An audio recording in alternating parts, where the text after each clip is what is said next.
The wild black stallion stood motionless at the edge of Marcus's inherited land, staring at him with eyes that held a terrifying intelligence. That horse was guarding a $2 million secret buried beneath the cursed desert, and somehow it had been waiting specifically for him.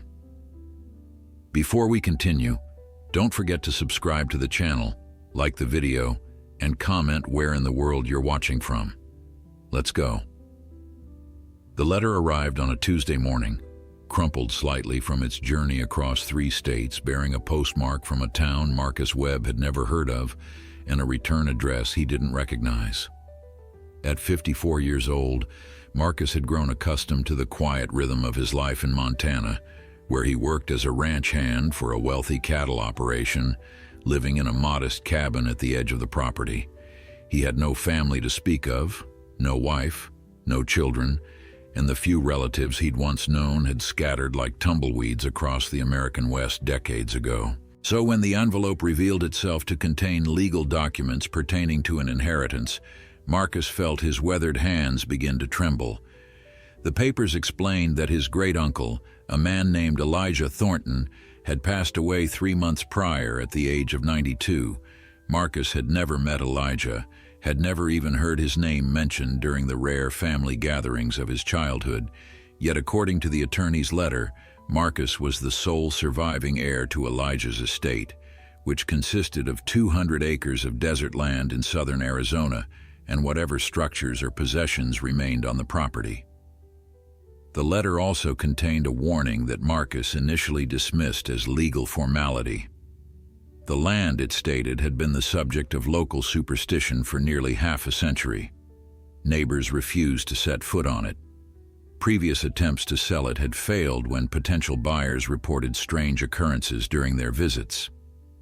The townspeople called it cursed, and Elijah Thornton had lived there alone, guarding his secrets until his final breath.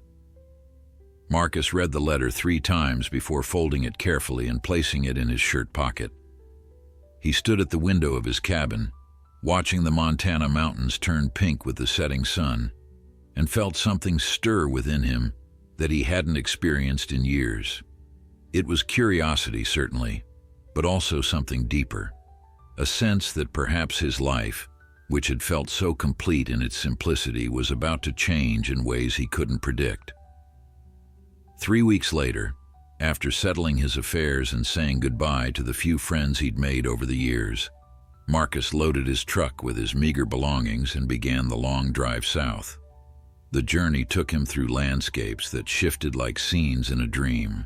The green valleys of Montana gave way to the brown plains of Wyoming, then to the red rocks of Utah, and finally to the vast, sun-scorched expanses of Arizona. As he drove, Marcus found himself thinking about his great-uncle, this mysterious man who had lived and died in isolation, who had chosen to leave everything he owned to a nephew he'd never met. What kind of person makes such a choice?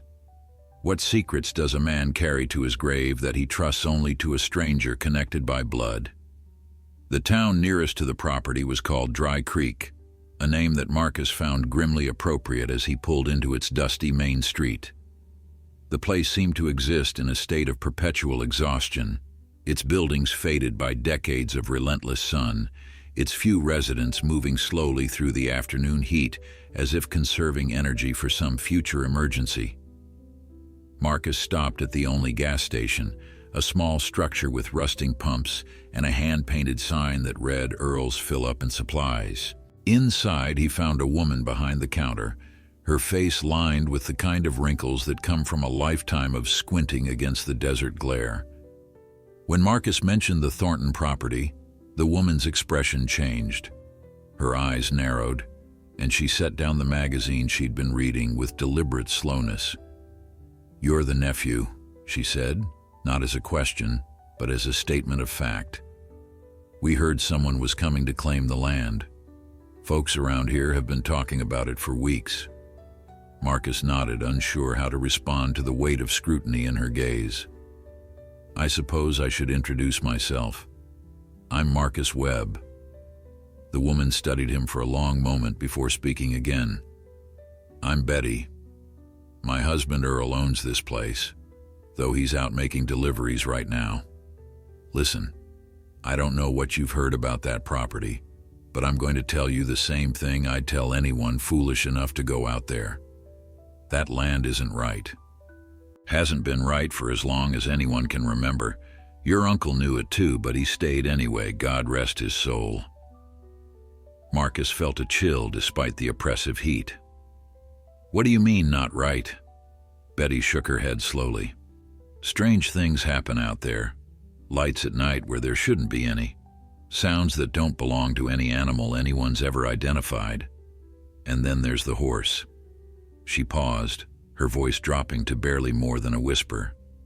A wild stallion, black as midnight, that roams that property like he owns it. People have tried to catch him over the years, thinking they could tame him or sell him, but no one's ever succeeded. He appears and disappears like a ghost. Your uncle called him Shadow, and he was the only living creature Elijah allowed near the place in all the years he lived there. Marcus thanked Betty for the information and purchased a few supplies before continuing on his way. The directions the attorney had provided were simple enough, leading him down a paved road that gradually deteriorated into gravel, then into little more than a dirt track, cutting through endless stretches of saguaro cactus and creosote bush. The sun was beginning its descent toward the western horizon, painting the desert in shades of orange and gold, when Marcus finally spotted the fence line that marked the boundary of his inheritance.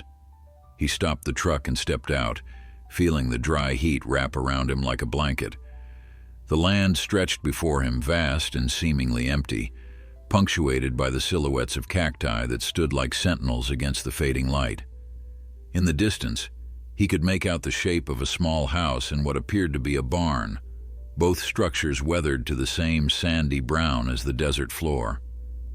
But it was something else that caught his attention, something that made his breath catch in his throat.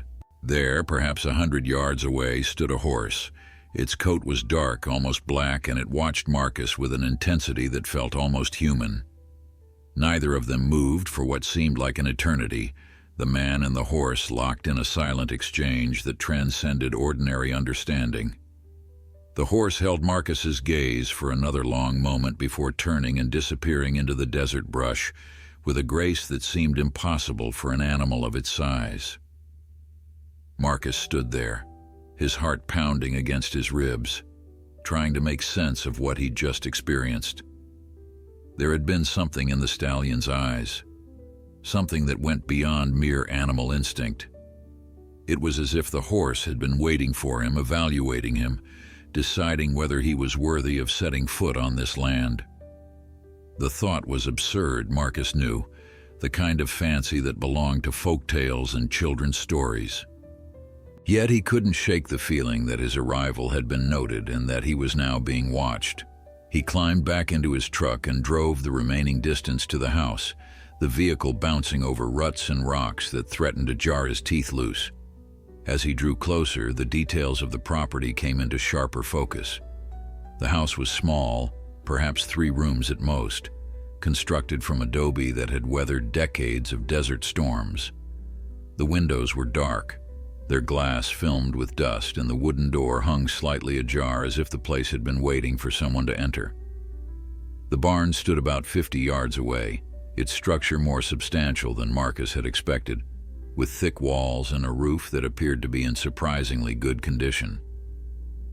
Between the 2 buildings sat an old water tower, rusted but still standing, and what looked like the remains of a vegetable garden, long since reclaimed by the desert. Marcus parked the truck and stepped out, the silence of the place pressing against him like a physical weight.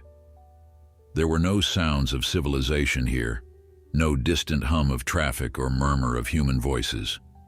Only the whisper of wind through the brush and the occasional cry of a bird circling overhead. He approached the house slowly, his boots crunching on the hard-packed earth, and pushed open the door with a creak that seemed impossibly loud in the stillness. The interior was exactly what he'd expected, and yet somehow surprising in its orderliness. Whoever had lived here had been a man of simple habits and careful organization. A single bed occupied one corner of the main room, covered with a faded quilt that had been folded with military precision. A wooden table and 2 chairs sat beneath the window, their surfaces worn smooth by years of use. Shelves lined one wall, filled with books whose spines had been bleached by sunlight, and a small kitchen area occupied the back of the space, complete with a cast-iron stove and a hand pump for water. Everything was covered in a thin layer of dust, but beneath that neglect Marcus could see that his great-uncle had maintained his home with care and dignity until the very end. He spent the rest of the evening exploring the property, familiarizing himself with its layout and condition. The barn proved to be the most interesting structure, its interior divided into stalls that had clearly once housed animals, though none remained. Along one wall, Marcus discovered a collection of tools that spoke to a lifetime of hard work. Shovels, pickaxes, hammers, and implements whose purposes he couldn't immediately identify. In the corner stood a workbench covered with papers and maps, their edges curling with age, weighted down by stones to keep them from blowing away. Marcus picked up one of the maps and studied it in the fading light. It appeared to be a hand-drawn representation of the property, marked with symbols and notations that made no sense to him.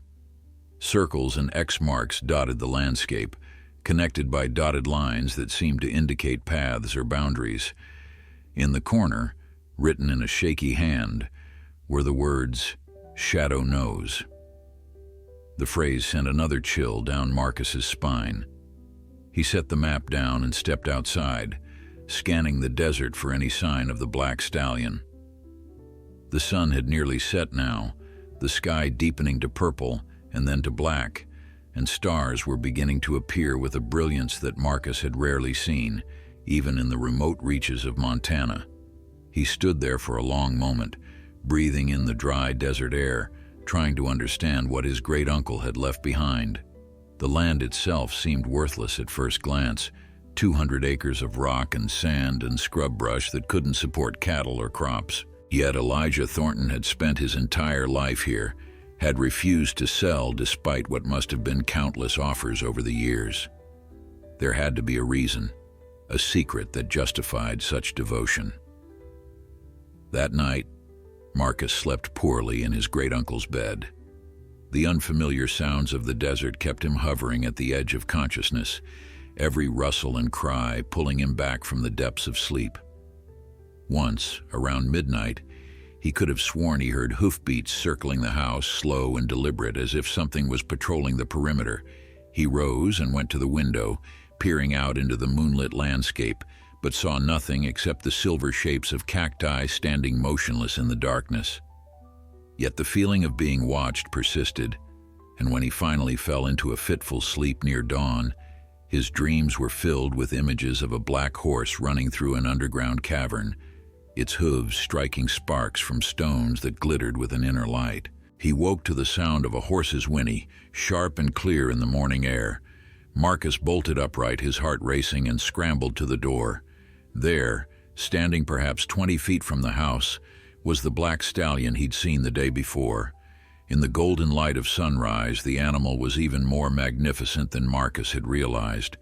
Its coat gleamed like polished obsidian, and its eyes, dark and intelligent, fixed on Marcus with an expression that seemed almost expectant.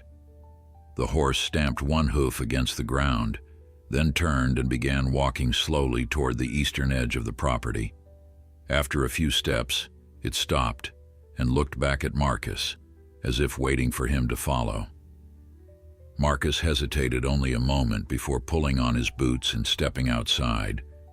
Every instinct he'd developed over 30 years of working with horses told him this was unusual behavior, that wild animals didn't approach humans with such deliberation or purpose. Yet something deeper than instinct compelled him forward, a sense that this moment had been arranged long before his arrival, that his great-uncle had somehow planned for this encounter from beyond the grave. He began to follow the stallion, keeping a respectful distance as the animal led him into the awakening desert. The stallion led Marcus across terrain that grew increasingly rugged as they moved away from the house. The flat desert floor gave way to rocky outcroppings and shallow arroyos carved by ancient flash floods, their walls striped with layers of sediment that told the story of millennia. Marcus followed carefully, watching his footing on the loose stones while keeping his eyes fixed on the black horse ahead. The animal moved with an easy confidence, navigating the landscape as if every rock and bush were an old friend. Occasionally it would stop and turn its head, checking that Marcus was still following, those dark eyes holding an intelligence that continued to unsettle him. After perhaps half a mile, the stallion stopped at the edge of a small canyon, no more than 30 feet deep and twice as wide. Marcus approached cautiously and peered over the rim. The canyon floor was littered with boulders and debris, but what caught his attention was a dark opening in the far wall, partially obscured by a tumble of rocks that looked as if they'd been deliberately arranged. A cave, or perhaps the entrance to something more. The stallion stamped its hoof and snorted, drawing Marcus's attention back to the present moment. When their eyes met, the horse tossed its head toward the canyon as if gesturing, then turned and began picking its way down a narrow path that descended along the wall. Marcus followed, his curiosity now burning brighter than his caution. The path was treacherous, barely wide enough for a man and certainly not designed for a horse of the stallion's size, yet the animal navigated it with the sureness of long practice. At the bottom, Marcus found himself standing in the shadow of the canyon walls, the morning sun not yet high enough to reach the floor. The air was cooler here, carrying a faint mineral smell that reminded him of old mines he'd visited in Montana.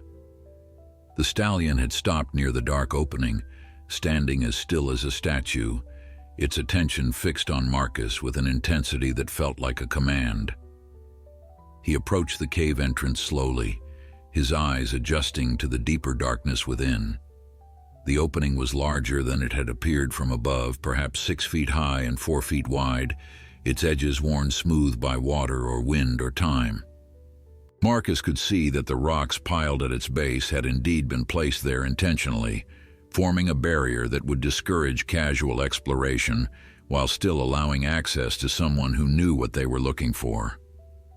He began to move the stones aside, working carefully to avoid causing a collapse, and as he did so, he became aware that the stallion had moved closer and was now standing just behind him, its warm breath stirring the hair on the back of his neck.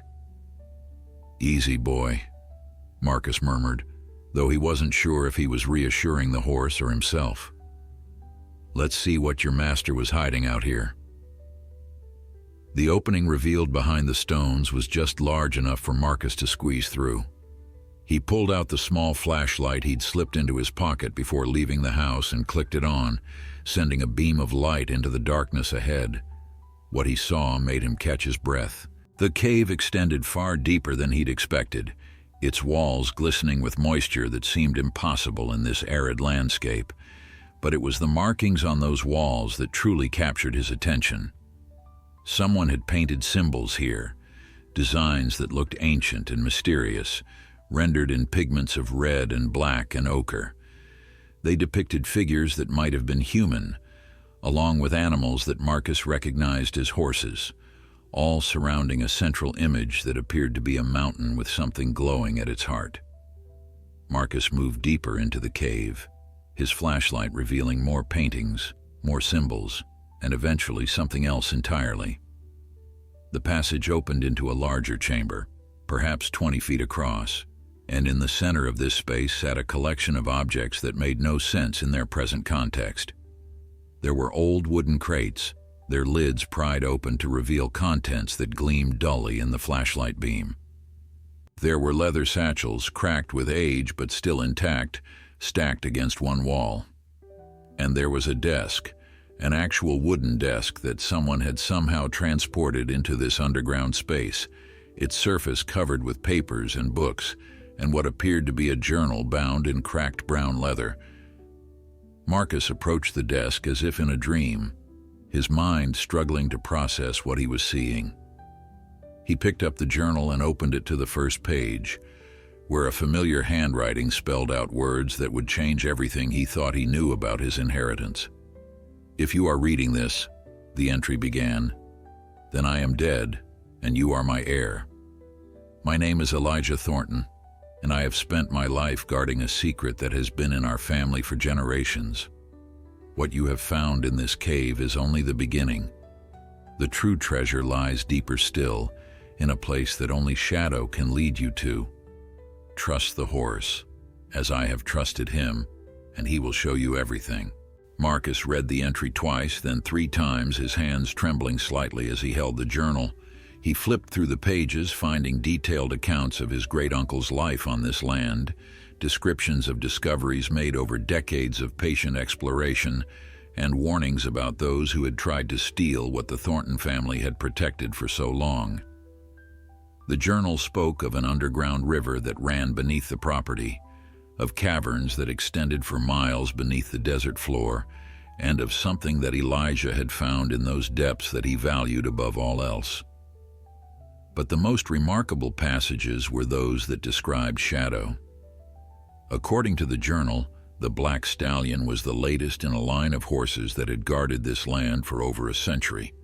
Elijah wrote of training each generation, of establishing a bond that transcended ordinary animal husbandry, of creating what he called the Guardians, who would protect the family's secret even when no human was present. Shadow, the journal explained, had been born on this property 15 years ago, the offspring of a mare named Midnight, who had served Elijah faithfully for 2 decades before her death. The stallion had been trained from birth to recognize the scent and manner of Thornton blood, to guide any true heir to the cave while driving away all others. It was Shadow who had kept the curious at bay, Shadow who had patrolled the boundaries night after night, Shadow who had earned the property its reputation for being cursed. Marcus closed the journal and stood in the silence of the cave, his mind reeling with implications. Outside, he could hear Shadow's hooves shifting on the rocky ground, the patient guardian waiting for his new master to emerge. Whatever lay deeper in these caverns, whatever treasure his great-uncle had spent a lifetime protecting, Marcus knew that finding it would require him to earn the trust of a wild horse who had never known any human but Elijah Thornton. The task seemed impossible, yet as he made his way back toward the entrance, Marcus felt something he hadn't experienced in years. He felt purpose. Marcus emerged from the cave into the full light of morning, blinking against the brightness that seemed almost painful after the darkness within. Shadow stood exactly where he had been, motionless except for the slight flicking of his ears as he tracked Marcus's movements. For a long moment, man and horse regarded each other across the canyon floor, each taking the measure of the other. Marcus had worked with countless horses over his lifetime, had broken wild mustangs and gentled nervous colts, had developed an instinct for reading equine body language that most people would never understand. Yet nothing in his experience had prepared him for this animal, this creature that seemed to exist in a category all its own. He took a slow step forward, keeping his movements deliberate and non-threatening. Shadow watched but didn't retreat. Another step, then another, until Marcus stood close enough to extend his hand if he chose to. He didn't, not yet. Instead, he simply stood there, letting the horse become accustomed to his presence, to his scent, to whatever ineffable quality might identify him as a Thornton heir. The silence stretched between them, filled only by the whisper of wind through the canyon and the distant call of a hawk circling overhead. Then, so slowly that Marcus almost missed it, Shadow lowered his head and took a step forward, closing the gap between them until his velvet muzzle brushed against Marcus's outstretched fingers. The touch was electric, a connection that seemed to bridge something more than physical space. Marcus felt tears prick at his eyes, an emotional response that surprised him with its intensity. He had spent his entire adult life keeping people at a distance, building walls around his heart that no one had been able to breach. Yet here, in this remote canyon, a wild horse was offering him something he hadn't known he needed: trust, acceptance, the possibility of a bond that asked nothing in return except loyalty and care. Marcus stood perfectly still as Shadow explored his hand, his arm, his shoulder, the horse's breath warm against his skin. When the stallion finally stepped back and shook his magnificent head, Marcus felt as if he had passed some kind of test. The days that followed fell into a rhythm that Marcus found both challenging and deeply satisfying. Each morning he would rise before dawn and step outside to find Shadow waiting near the house, the stallion's dark form silhouetted against the lightening sky. They would walk together across the property, the horse leading and Marcus following, exploring every corner of the 200 acres that now belonged to him. Shadow showed him the hidden springs where water bubbled up from underground, the sheltered spots where desert wildlife gathered, the ancient trails that wound through the rocks like veins through a living body. With each passing day, the bond between them grew stronger, built on patience and respect, and a mutual recognition that they needed each other. In the evenings, Marcus would return to the cave and continue reading his great-uncle's journal by the light of a lantern he'd found in the barn. The entries spanned decades, beginning when Elijah was a young man who had inherited the property from his own father, under circumstances remarkably similar to Marcus's own. The early pages described Elijah's skepticism about the family legends, his initial dismissal of the stories he'd heard about hidden treasures and guardian horses. But as the entries progressed, the tone changed. Elijah wrote of discoveries that had transformed his understanding of the land, of nights spent exploring underground passages that seemed to extend endlessly into the earth, of wonders that defied explanation. The journal spoke of the Thornton family's history on this land, a history that stretched back to the 1870s, when Marcus's great-great-grandfather had arrived in Arizona as a prospector seeking his fortune. Unlike most who chase the dream of gold and silver, Samuel Thornton had actually found something. The journal was vague about the exact nature of this discovery, referring to it only as the deposit or the heart of the mountain. What was clear was that Samuel had chosen not to exploit his find in the conventional manner. Instead, he had purchased the land, built a modest home, and dedicated his life to protecting what lay beneath the surface. He had trained the first guardian horse, a stallion he called Phantom, and had passed the secret down to his son, who had passed it to his son, who had passed it to Elijah. Marcus found himself captivated by these accounts, by the idea that his family had been part of something larger than themselves for generations. He had always felt rootless, disconnected from any sense of heritage or belonging. His parents had died when he was young, and he had bounced between foster homes and distant relatives until he was old enough to make his own way in the world. To discover now that he came from a lineage of guardians, of men who had dedicated their lives to protecting something precious, filled a void in his soul that he hadn't known existed. But the journal also contained warnings. Elijah wrote of those who had tried to steal the family's secret over the years, treasure hunters who had heard rumors and come searching, mining companies that had offered fortunes for the mineral rights, even government agents who had appeared during the war years, asking questions about strategic resources. All had been turned away, some by Elijah himself, and others by the guardian horses who patrolled the property with fierce determination. The reputation for being cursed, Elijah explained, had been deliberately cultivated as a defense. The strange lights and sounds that frightened visitors were sometimes natural phenomena of the cave systems, and sometimes tricks devised by Thornton men to discourage the curious. Shadow's predecessors had been trained to appear and disappear like ghosts, to stamp and snort and charge at intruders until they fled in terror. As Marcus read these accounts, he began to understand the weight of what he had inherited. This was not simply a piece of land or a collection of old secrets. It was a responsibility, a sacred trust that had been maintained for over a century. The question that kept him awake at night was whether he was worthy of such a legacy. He was 54 years old, alone in the world with no heir of his own to continue the tradition. What would happen to the secret when he was gone? What would become of Shadow and all that they had sworn to protect? These questions haunted him as the desert nights grew cold and the stars wheeled overhead in their eternal dance. 3 weeks after his arrival, Marcus decided he was ready to venture deeper into the cave system. His great-uncle's journal had described the path in detail, warning of narrow passages and underground streams that could rise without warning after distant rains.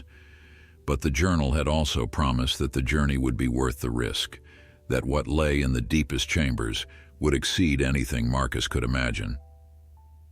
Shadow seemed to sense the change in his new master's intentions. That morning, the stallion was more animated than usual, pacing near the house and tossing his head with an energy that bordered on impatience. When Marcus emerged with a pack containing supplies for an extended exploration, Shadow immediately began moving toward the canyon where the cave entrance lay hidden. The descent into the earth took Marcus through passages that seemed to belong to another world entirely. The walls glittered with mineral deposits that caught his flashlight beam and scattered it into rainbow fragments. The air grew cooler with each step, carrying the smell of ancient stone and underground water. Shadow could not follow him here, of course, but the stallion had led him to a secondary entrance that Elijah's journal had mentioned, a wider opening that allowed access to the deeper tunnels without the tight squeeze of the original cave mouth. Before Marcus entered, he had turned to Shadow and placed his hand on the horse's neck, feeling the powerful muscles beneath the sleek coat.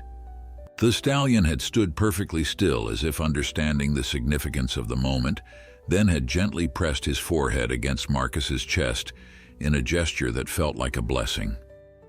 Now, an hour into his descent, Marcus found himself in a cavern so vast that his flashlight could not reach its ceiling. The space hummed with a sound he couldn't identify, a low vibration that seemed to come from everywhere at once. He swept his light across the floor and walls, searching for the landmarks his great-uncle had described. There, against the far wall, he spotted the formation that Elijah had called the Sentinel, a stalagmite that had grown into a shape remarkably like a standing man, its mineral surface gleaming with deposits of calcite and quartz. According to the journal, the path to the treasure lay beyond the Sentinel, through a passage that could only be accessed by those who knew exactly where to look. Marcus approached the formation with reverent care, running his hand along its cool surface until he found what he was seeking. A gap, invisible from any distance greater than arm's length, opened between the Sentinel and the cavern wall.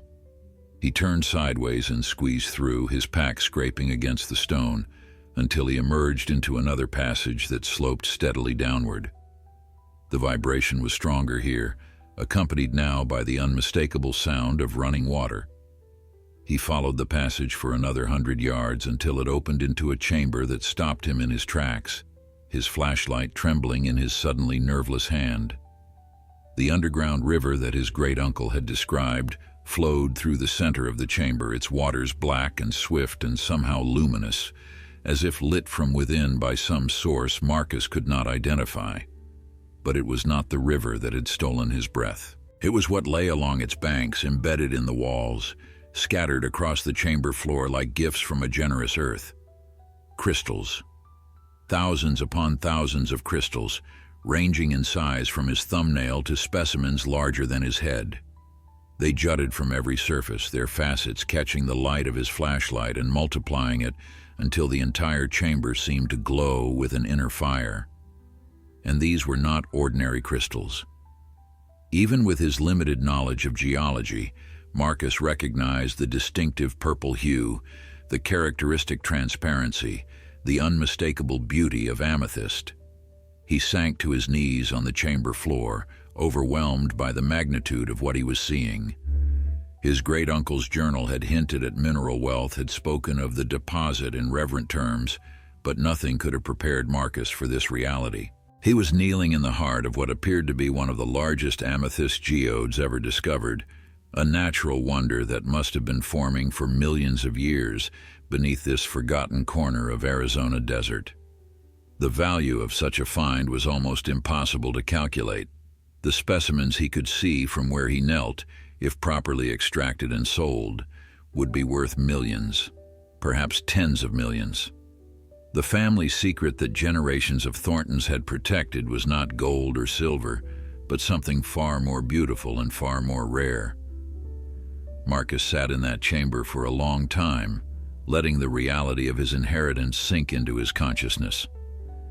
He thought about his great-uncle, who had lived his entire life in poverty, guarding this treasure but never exploiting it.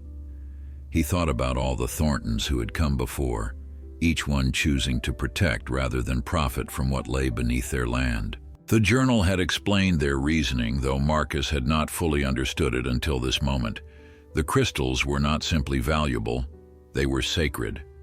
They were a gift from the earth that had been entrusted to the Thornton family, and to sell them for personal gain would be a betrayal of that trust. Yet as Marcus sat there, surrounded by beauty beyond imagining, a darker thought began to creep into his mind. He was alone in the world. He had no heirs, no one to whom he could pass this responsibility. When he died, the land would likely be sold, the caves would be discovered, and mining companies would descend like vultures to strip the earth of its treasure. Everything his family had protected for generations would be destroyed in a matter of years. The thought filled him with a grief so profound that he found himself weeping in the darkness, his tears falling on crystals that had been growing since before his ancestors walked the earth. When he finally emerged from the cave, the sun was setting and Shadow was waiting. The stallion approached immediately, pressing close to Marcus as if sensing his emotional turmoil. Marcus wrapped his arms around Shadow's neck and held on, drawing strength from the animal's solid presence. He understood now why his great-uncle had formed such a bond with the guardian horses. In a life of isolation and responsibility, Shadow's predecessors had been the only companions who could be trusted, the only beings who understood the weight of the secret they carried. Marcus pressed his face against Shadow's mane and made a silent vow.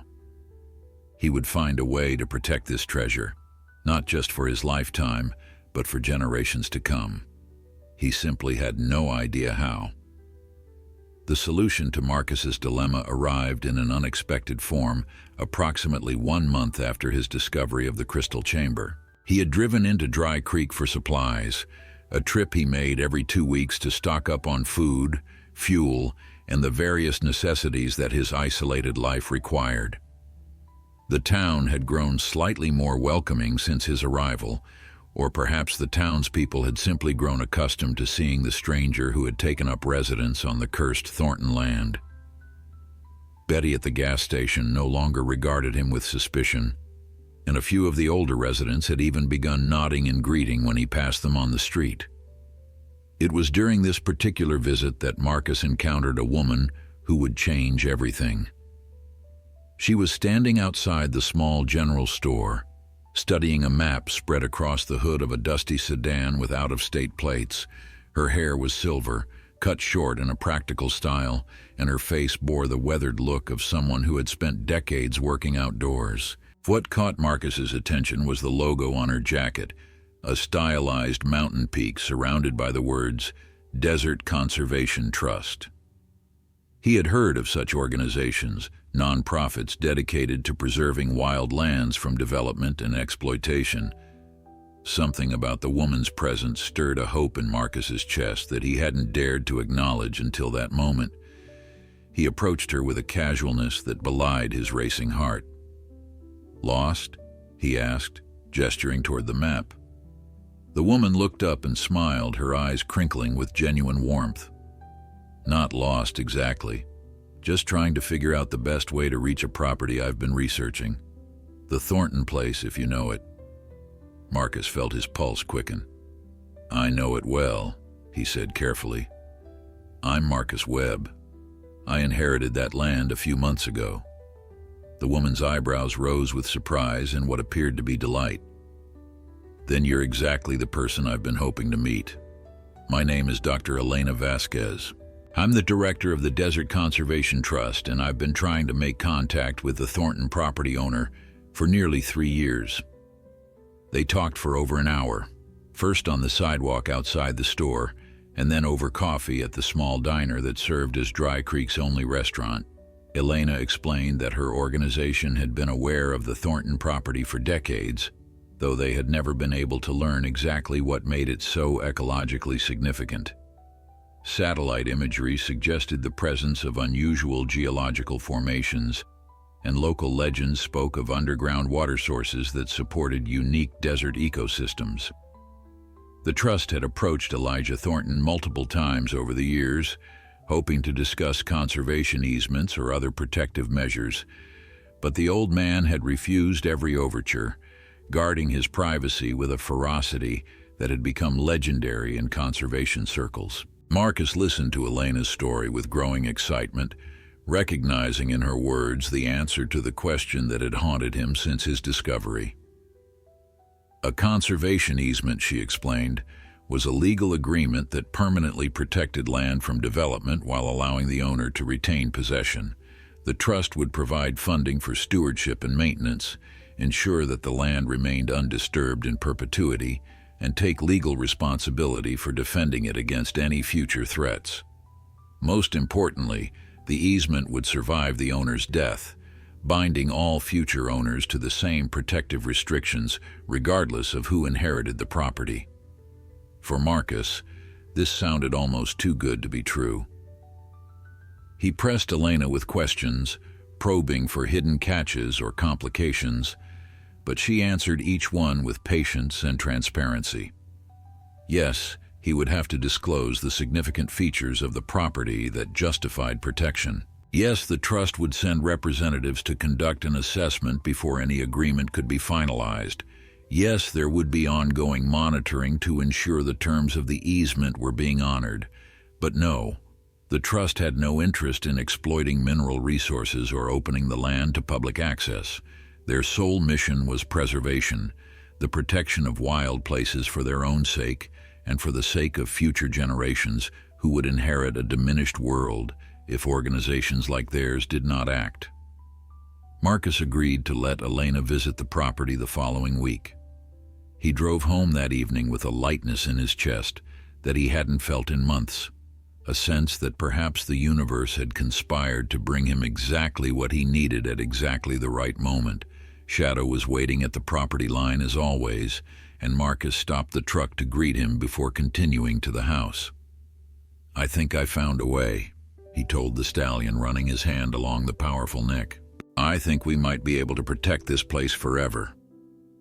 Shadow nickered softly, his dark eyes reflecting the last light of day, and Marcus could have sworn he saw understanding in their depths.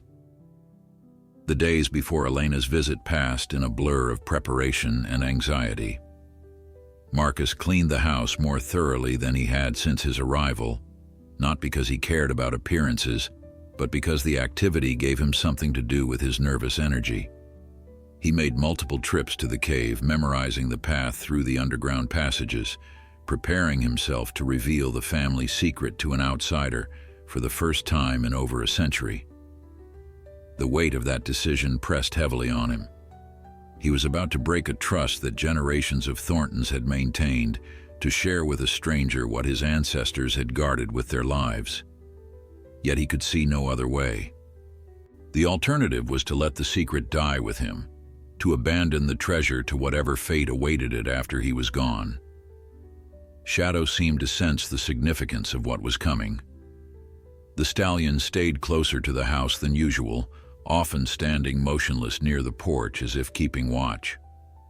Sometimes Marcus would look up from his work to find the horse's eyes fixed on him with an intensity that felt almost questioning, as if Shadow was trying to determine whether this new master could be trusted with decisions of such magnitude. Marcus found himself talking to the horse more than ever, explaining his reasoning, seeking reassurance from the only companion who understood what was at stake. Whether Shadow actually comprehended his words was impossible to say, but the act of speaking them aloud helped Marcus clarify his own thoughts and strengthen his resolve. The morning Elena arrived, the desert was ablaze with wildflowers, a rare bloom triggered by unusual late-season rains. Marcus took it as a sign. Elena arrived just after sunrise, her sedan kicking up a plume of dust as it made its way along the dirt track that led to the property.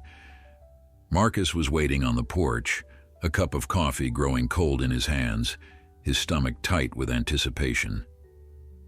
Shadow stood nearby, positioned between the house and the approaching vehicle like a sentinel evaluating a potential threat. As Elena parked and stepped out of her car, the stallion's ears flattened, and he stamped one hoof against the hard ground, a warning that made Elena freeze in her tracks. Marcus set down his coffee and walked slowly toward the horse, placing a calming hand on his neck. "Easy, boy," he murmured. "She's a friend. At least I hope she is." Shadow held his position for another long moment, his dark eyes fixed on the visitor with unmistakable suspicion.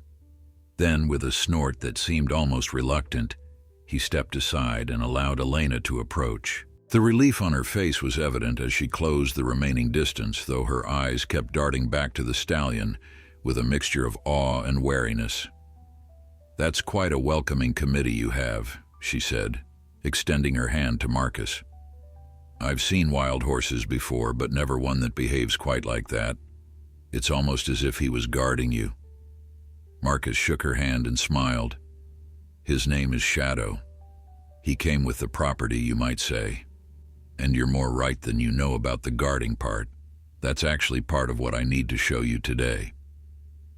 Elena's eyebrows rose with curiosity, but she said nothing, waiting for Marcus to continue.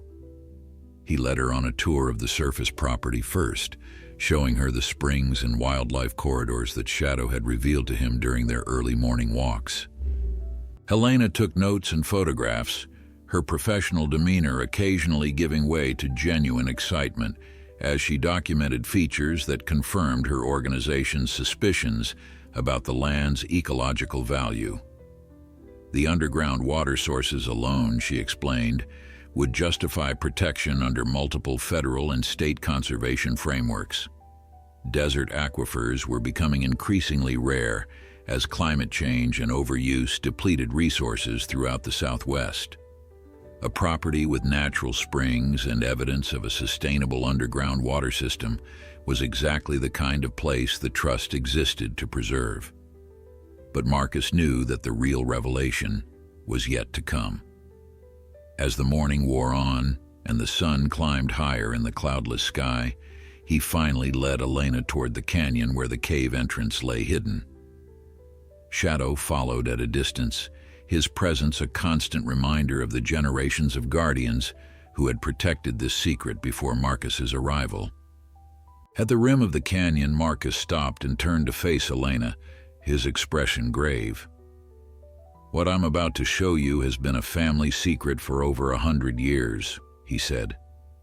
"My great-uncle died protecting it, as did his father before him, and his father before that.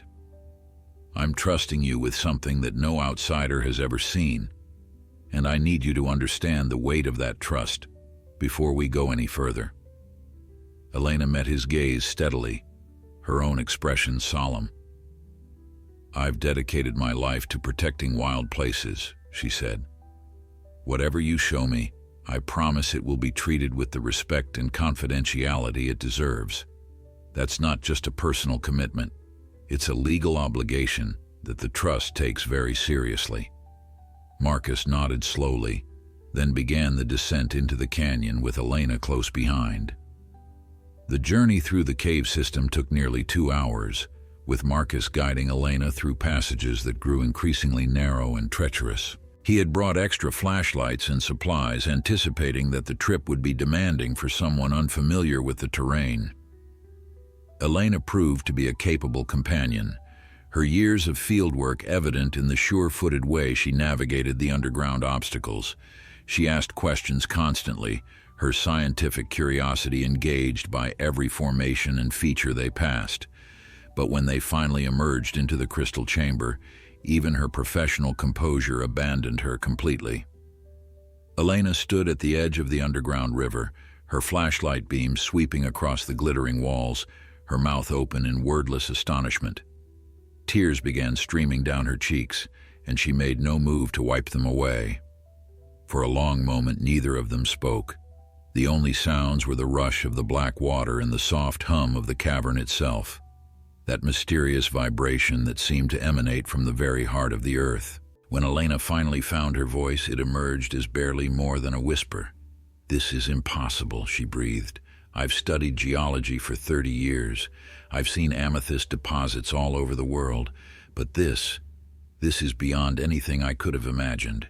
The size of these crystals, the purity of the color. Marcus, do you have any idea what this is worth?" Marcus nodded slowly.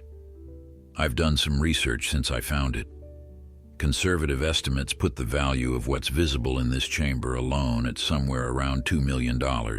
But my great-uncle's journal suggests that this is just one chamber of many, that the crystal formations extend throughout the cave system for miles. The total value could be tens of millions, maybe more." Elena turned to face him, her expression shifting from wonder to confusion. "Then why are you showing me this? Why would you risk exposing something so valuable to a conservation organization? You could sell mineral rights and become wealthy beyond imagining." Marcus looked around the chamber at the crystals that had been growing in darkness for eons, at the river that had carved its path through the earth since before humans walked the surface above. "Because wealth isn't what this place needs," he said. "What it needs is protection. My family understood that, even when it meant living in poverty.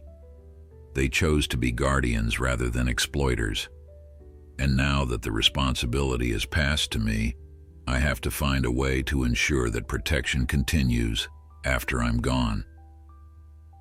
He told her then about the journal, about the generations of Thorntons who had kept the secret, about Shadow and the line of guardian horses that had patrolled the property for over a century.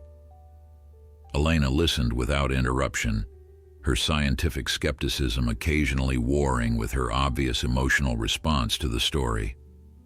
When Marcus finished, she was silent for a long time, her gaze moving between the crystals and the man who had entrusted her with their existence. "This changes everything," she finally said. "But I think we can help each other." Elena's proposal was more comprehensive than Marcus had dared to hope. Over the following days, she returned to the property multiple times, sometimes alone and sometimes with colleagues from the Trust, who had been sworn to secrecy about the true nature of what lay beneath the desert floor. They conducted assessments, took samples, photographed formations, and documented the ecological systems that the underground water sources supported. Each visit deepened Marcus's confidence that he had made the right choice in trusting Elena, and each conversation revealed new possibilities for protecting his inheritance in perpetuity. The plan that emerged combined several different legal mechanisms into a single protective framework. First, the Trust would establish a conservation easement that permanently prohibited mining, drilling, or any other extractive activity on the property. Second, they would work with federal agencies to designate the cave system as a protected geological site, qualifying it for additional legal protections under environmental law.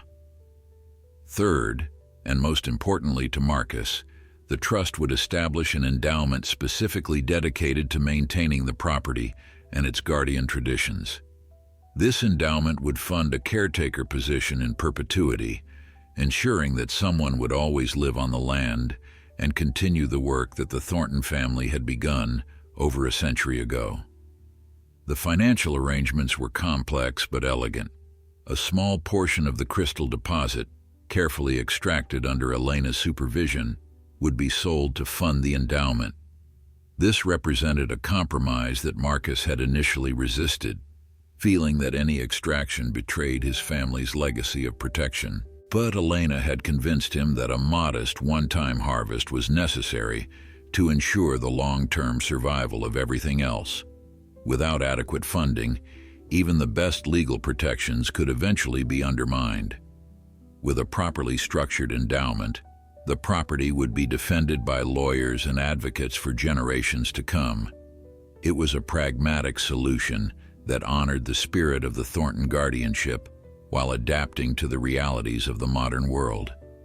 The extraction process took 3 weeks and was conducted with a care that bordered on reverence. Elena brought in a team of specialists who removed approximately 200 pounds of crystal specimens from a section of the cave that could be accessed without disturbing the most spectacular formations.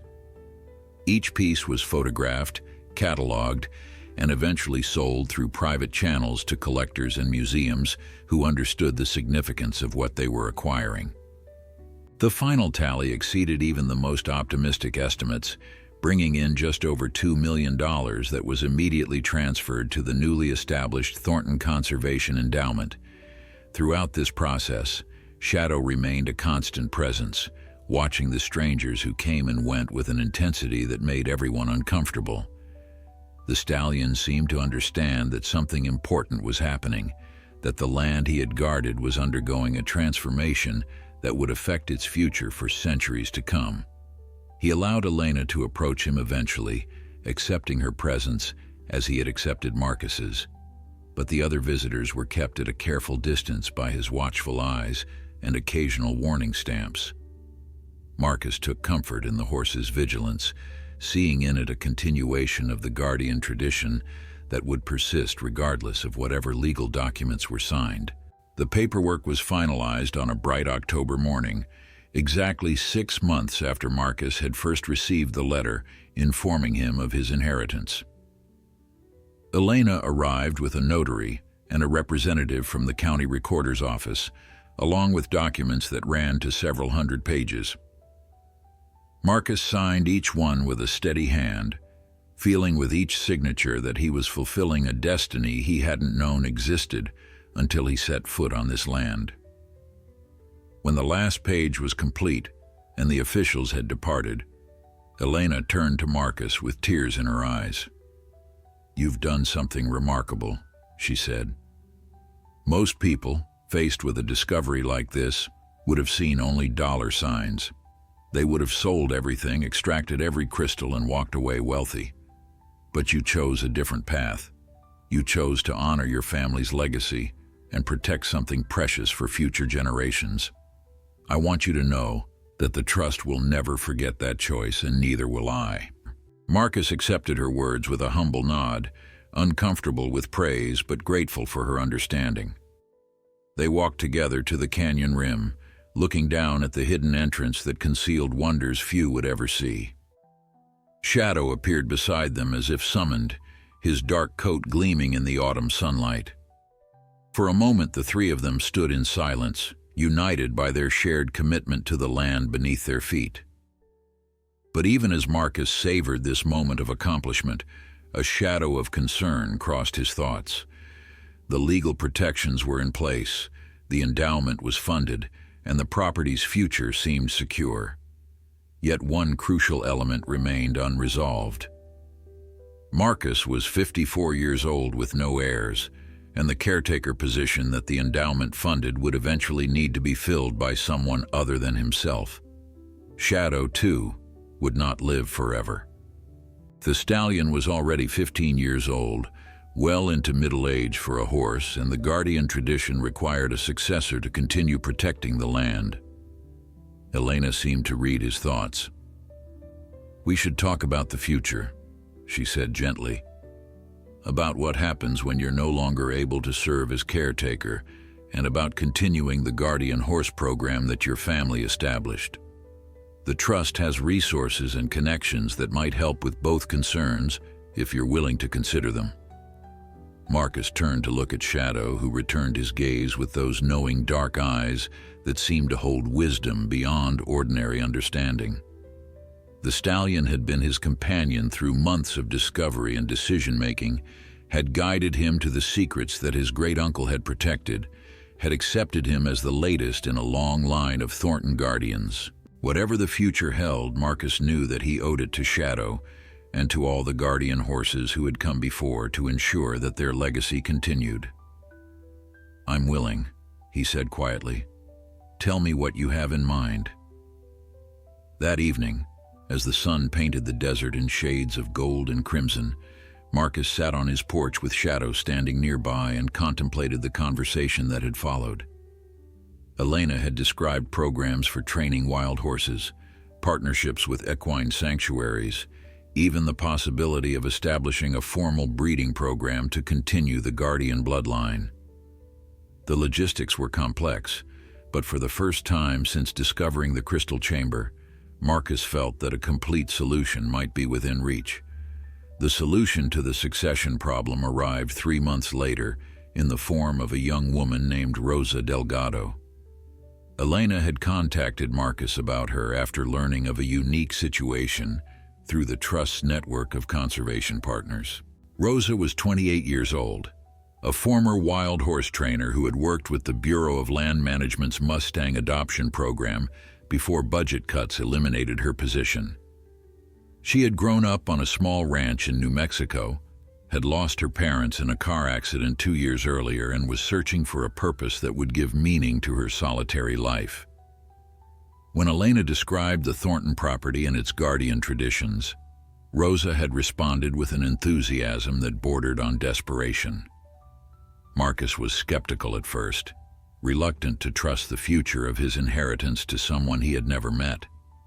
But Elena convinced him to at least allow Rosa to visit the property, to see the land and meet Shadow before making any decisions.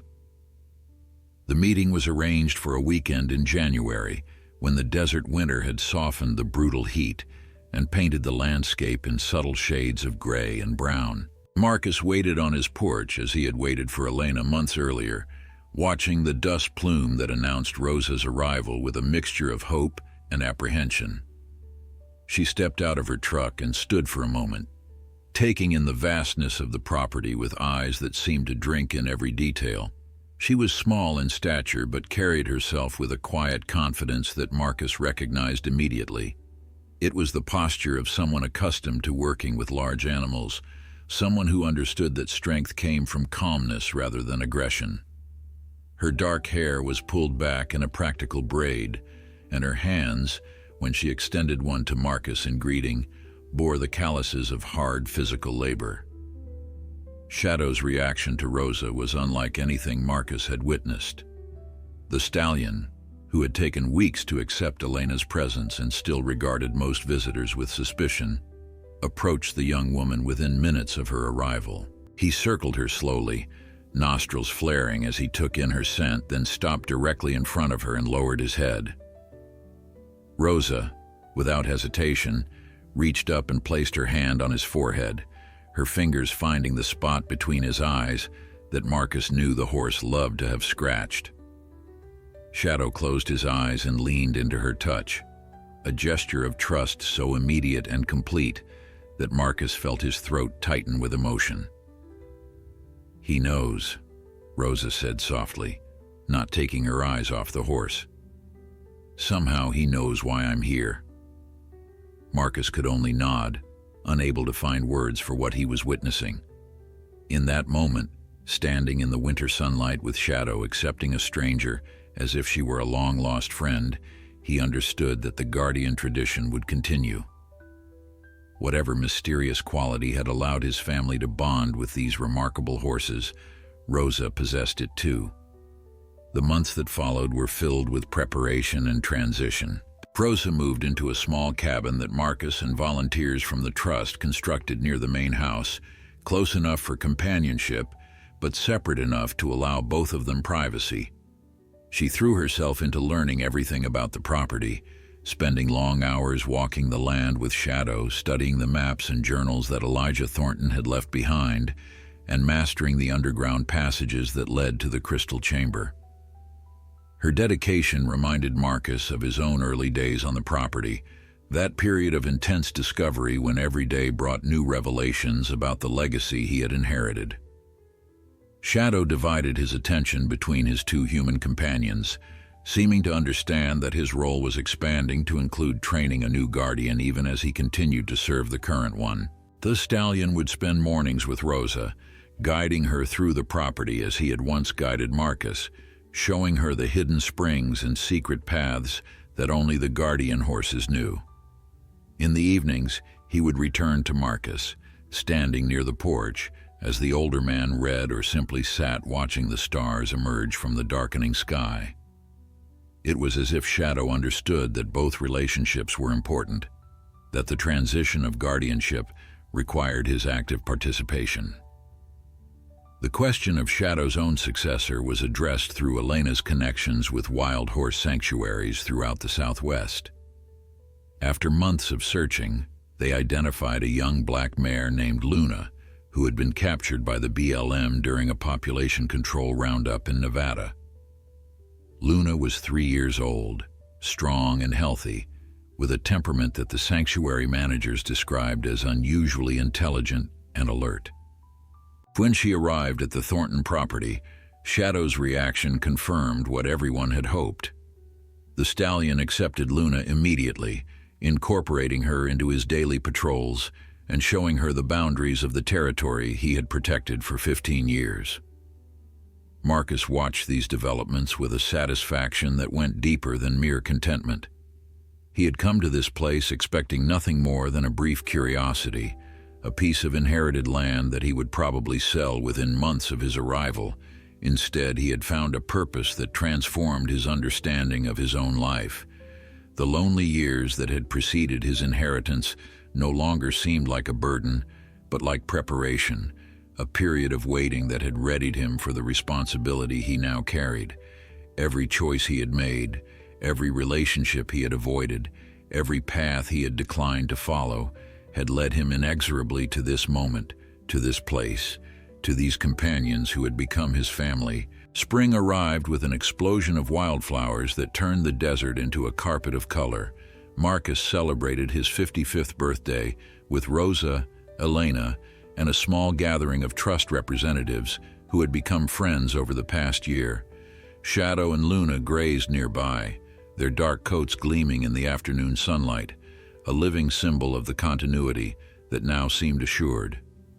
As Marcus looked around at the faces of those who had gathered to honor him, he felt tears prick at his eyes for the second time since coming to this land. "Thank you," he said simply, raising his glass to the group, "for believing in this place and for helping me protect it." The words were inadequate to express what he truly felt, but everyone present seemed to understand. They had all become part of something larger than themselves, guardians of a secret that would endure long after each of them had passed from the earth. 5 years passed on the Thornton property, each one deepening the roots that Marcus had planted in that desert soil. The conservation easement held firm against occasional challenges from development companies who saw the land's potential value and tried various legal maneuvers to circumvent its protections. Elena and her team at the Trust defended each case with fierce determination, drawing on the endowment funds that Marcus's sacrifice had established. The crystal chambers remained undisturbed, their treasures growing in darkness as they had for millennia, protected now not just by guardian horses, but by the full weight of modern conservation law. Rosa had become everything Marcus had hoped she would be. Her bond with Shadow deepened until it rivaled the connection the stallion had shared with Elijah Thornton himself. She learned the underground passages so thoroughly that she could navigate them blindfolded, and she documented the crystal formations with a scientific precision that added immensely to the Trust's understanding of what lay beneath the property. More importantly, she embraced the spiritual dimension of the guardianship, understanding that protecting this place was not merely a job, but a calling that connected her to generations past and future. Shadow, now 20 years old, had slowed considerably from the powerful stallion who had first confronted Marcus at the property line. His black coat had begun to show flecks of gray around the muzzle and eyes, and his movements, once fluid and effortless, now carried the careful deliberation of age. Yet his spirit remained undimmed. Each morning he still made his rounds of the property boundaries, though now Luna walked beside him, learning the patrol routes that she would one day conduct alone. The young mare had grown into a magnificent animal, her coat as dark as Shadow's had been in his prime, her eyes holding the same mysterious intelligence that seemed to be the birthright of guardian horses. Marcus himself had aged in ways both visible and invisible. His hair had gone entirely white, and his joints complained loudly on cold mornings, reminding him that the body which had served him faithfully for nearly 6 decades was beginning its inevitable decline. Yet he had never felt more alive, more connected to something meaningful, more certain that his existence had purpose. The loneliness that had defined his earlier years seemed like a distant memory, replaced by the rich community of relationships that now surrounded him. Rosa had become the daughter he never had, Elena a trusted friend and ally, and the various trust representatives and volunteers who visited the property had formed an extended family united by their shared commitment to the land. One evening in late autumn, as the desert cooled toward winter and the stars blazed with their customary brilliance, Marcus sat on his porch with Shadow standing nearby. The stallion had sought him out that evening with unusual insistence, pressing close and refusing to wander even when Marcus urged him to rest. There was something in the horse's manner that Marcus recognized, a quality of farewell that needed no words to communicate. He rose from his chair and walked to Shadow's side, placing his hand on the aging neck that had carried so much responsibility for so many years. "You've been a good friend," Marcus said softly, his voice thick with emotion. "The best friend I've ever had. Whatever comes next, I want you to know that you can rest easy. Rosa will carry on. Luna will take your place. Everything you've protected will remain protected. You've fulfilled your duty, old friend. You've earned your peace." Shadow turned his great head and regarded Marcus with those dark eyes that had seen so much, that had witnessed the passing of one guardian and the arrival of another, that had kept faith with a tradition stretching back over a century. The stallion pressed his forehead against Marcus's chest, breathing deeply, and Marcus wrapped his arms around the powerful neck one final time. They stood together in the starlight, man and horse, guardian and guardian, until the moon rose over the distant mountains and bathed the desert in silver light. Shadow passed peacefully 3 days later, lying down in his favorite spot near the canyon rim, as the sun set over the property he had protected for 2 decades. Marcus and Rosa were both present, having sensed that the end was near and refusing to leave the stallion's side. Luna stood nearby, her head bowed as if in mourning, understanding in whatever way horses understand such things, that an era had ended. They buried Shadow at the canyon rim, marking the spot with stones arranged in the pattern that Elijah Thornton had used to honor Shadow's predecessors. The guardian line continued unbroken, but an irreplaceable link had been lost. In the months that followed, Marcus found himself reflecting often on the journey that had brought him to this place. He thought about the letter that had arrived on that ordinary Tuesday morning, about the skepticism he had felt when reading its contents, about the curiosity that had compelled him to make the long drive south. He thought about his first glimpse of Shadow, about the fear and wonder that had mingled in his chest as the black stallion evaluated him across the desert floor. He thought about the crystal chamber and the weight of responsibility that had settled on his shoulders when he understood what his family had protected for generations. Most of all, he thought about legacy. Not the crystals that lay hidden beneath the earth, valuable though they were, but the human legacy of choice and sacrifice that had made their protection possible. Every Thornton who had come before him had faced the same decision he had faced. They could have exploited the treasure and lived in comfort, but instead they had chosen guardianship over wealth, responsibility over ease.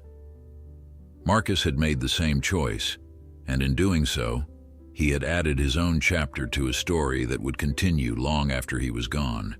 Rosa would carry the tradition forward, and after her, someone else would arise to take her place. Luna would train successors as Shadow had trained her, passing down the mysterious guardian instincts that seemed to flow through certain bloodlines. The trust would defend the legal protections, the endowment would fund the stewardship, and the crystals would continue their ancient growth in chambers that humans would visit only rarely and with reverence. Marcus Webb had inherited a cursed desert plot and discovered a $2 million secret, But the true treasure, he understood now, had never been the crystals at all. It had been the privilege of belonging to something larger than himself, of becoming part of a story that would outlast mountains and outlive empires.